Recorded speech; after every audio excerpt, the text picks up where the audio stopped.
دا انقلاب په دې پاکستان کې په دې مخته ځمکه باندې ولې نه راځي؟ د پاکستان 75 او 76 سال وشو، علما هم کوشش کوي، مفتیان هم کوشش کوي، عوام هم کوشش کوي، ټول محنت کوي، کوشش کوي چې اسلامي حکومت راشي، لیکن اسلامي حکومت نه راځي، انقلاب نه راځي. باوجود د دې چې انقلاب اسلامي حکومت راشي، ظلمونه سیوا کېږي، دغه رنګې بربریت سیوا کېږي، سات کېږي، بدامني جوړېږي. وجه څه ده؟ تاسې وګورئ، د جناب نبی کریم صلی الله علیه وسلم تمامه زندگی 63 سال وه. 40 ساله پورې خو پیغمبر علیه الصلاة والسلام ته پیغمبري نبوت نه و میلاو شوی. پیغمبر علیه الصلاة والسلام ته چې کله نبوت میلاو شو، نو د هغې نه وروسته چې کوم کوشش یې کړی دی، نو 23 سال کوشش یې کړی دی. تمامه دنیا کې انقلاب راوستلی، په تمامه دنیا کې. هغه لږ وخت دپاره نه و، 1445 کال وشو. دې نه بعد قیامته پورې به څومره وخت د پیغمبر علیه الصلاة والسلام انقلاب چې کوم یې راوستی او تر اوسه پورې چلیږي. هغو په 23 سال کې انقلاب راوست. دلته علماو تقریبا 75 سال محنت وکړه، عوامو 75 سال محنت وکړه، مسلمانانو انقلاب نه راځي، اسلامي حکومت نه راځي. وجه څه ده؟ نو شپږ وجې دي، شپږ وجې. دې وجې نه په موږ کې په خپله باندې انقلاب دا نه راځي، په خپله بدن کې، په خپله باډۍ کې سره انقلاب نه راځي. چې کله دغه شپږ وجې، دغه 5 وجې ته اختیار کې، خپل عمل کې راولې، نو یقینا ته ور باندې ملک راسه کې چې ته په دنیا هم بدلولی شي. یو پیغمبر علیه الصلاة والسلام کردار دا برابرو. کردار څنګه برابرو؟ چې کم د مسلمان سره تړلي اشیاء دي، هغه په پیغمبر علیه الصلاة والسلام کې A to Z ټول موجودو. لکه مثلا پیغمبر علیه الصلاة والسلام باندې الله رب العزت قرآن نازل کړی دی. قرآن کې چې الله څه ویلي دی، مینو عن پیغمبر په هغې باندې عمل کړی دی.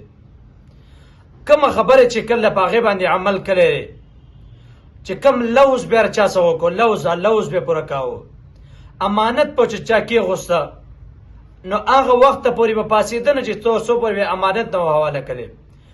کفارو به امانتونه راوړه، پیغمبر څه به یې کېغوستل. نو د پیغمبر علیه الصلاة والسلام کردار برابر و. ته اوس په دې وخت کې د مسلمان سره خصوصي کس به خصوصي غټ پټ کې به والی، یو لوی عالم به ځان ته به لوی انسان وی، هغه څه ته امانت کې روه، نو هغه هم پکې خیانت کوي. دغه رنګې عوام خو لا پرېږده. دې وجې نه انقلاب نه راځي، ځکه زموږ کردار برابر نه دی. نو اول عمل دا کردار دی، چې کردار به ته برابر کې، د پیغمبر په طریقه باندې عمل کوه، امانتونو خیال ساته، ناس تپاسه د دې خیال ساته، معاشرت چې څه ته وایي هغه زده که، د دې نه به ستا کردار جوړېږي. نو د پیغمبر علیه الصلاة والسلام کردار برابر و. دویم د پیغمبر علیه الصلاة والسلام اخلاق مبارک. اخلاق داسې اخلاق له الله ورکړي وو چې پیغمبر علیه الصلاة والسلام به ډېر کم خلکو له دعوت ورکړی دی. په خپله به خلک رالی ایمان به یې راوړ، ولې د پیغمبر د اخلاقو نه به متاثر کېدل. نن زمونږ اخلاقو ته وګوره، اخلاق چرته دي؟ یوه خبرې نو دویمه کنځلي، دویمه فضول خبرې. دې وجې نه اخلاق زمونږ برابر نه دي. نو دریم پیغمبر علیه الصلاة والسلام بهادر و. شجاعت، تمام شجاعت په نبی کریم علیه الصلاة والسلام کې راجمع شوی و. انتهایی بهادر انسان. داسې بهادر تاسې وګورئ چې په دې مخ د ځمکه باندې انقلاب راوستی دی. د وخت باچاهانو به پیغمبر علیه الصلاة والسلام ته تحفې رالیږلې، خو کم باچاهانو چې اسلام نه دی راوړی، د جهاد دعوت یې ورکړی او جهاد یې څکلی. مکه کې غټ غټ خلک وو، خو پیغمبر علیه الصلاة والسلام د هغوی سره جهاد کړی دی. په جنگ بدر کې لوی لوی خلک چې هم دمکې ورکوله پیغمبر علیه الصلاة والسلام نه، هم مال یې ورکاوه، د خپل خاندان کسان، خو بیا پیغمبر علیه الصلاة والسلام د هیچ چا خیال نه دی ساتلی. ولې؟ ځکه چې هلته الله رب العزت د مسلمان سره ورسوی، د الله رب العزت امداد د مسلمان صحیح. نو د پیغمبر علیه الصلاۃ والسلام کې بهادری دا ټول راټوله شوې وه. نو دریم عمل بهادر به ته ورچانه یېرېږې نه، په سنت باندې عمل کوه، عزت په خپل ځای باندې رې، مشرانو عزت کوه، په کشرانو باندې شفقت کوه. خو چې کله د دین خبر راشي نو بیا د دین کې د پلار خیال هم مه ساته، ځکه الله رب العزت فرمایي چې کله ستا د مور او پلار تا ګناه ته رابلي نو د دې خبره هم مه منه. نو د پلار او د مور خیال به هم نه ساتې، بلکې د نیک او دغه رنګې چې کومه صحیح خبرې ښه ازاد او کلم کلم یې کوه. دریم په پیغمبر علیه الصلاۃ والسلام کې بهادري وه، په موږ کې بهادري نشته. څلورم په پیغمبر علیه الصلاۃ والسلام کې اخلاص و. کم کارم چې کله د اخلاص نه ډک کړو، ریا پکې نه وه.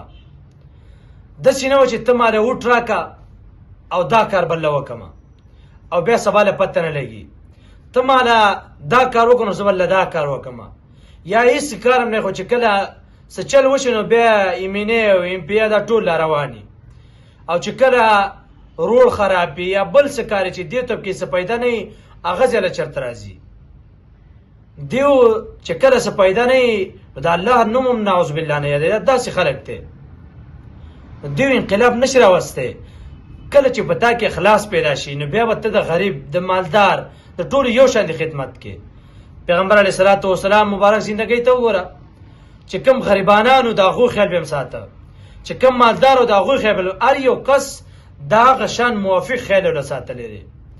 ځکه حدیث کې راځي انزل الناس منازلهم، څنګه چې دا خلک دی دیو هم هغه شانتې تاسو شان ورکوئ، هغه شانتې دیو عزت ورکوئ.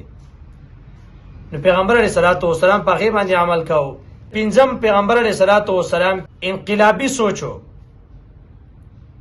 پیغمبر علیه الصلاۃ والسلام سوچ دا انقلابي و، ځکه په مخ د ځمکه باندې تر د اوسه پورې تر د قیامته پورې چې کوم راوړی شوی دین دی دا به تر د قیامته پورې. دا ولې دا پنځه اشیاء پیغمبر علیه الصلاۃ والسلام کې موجود و.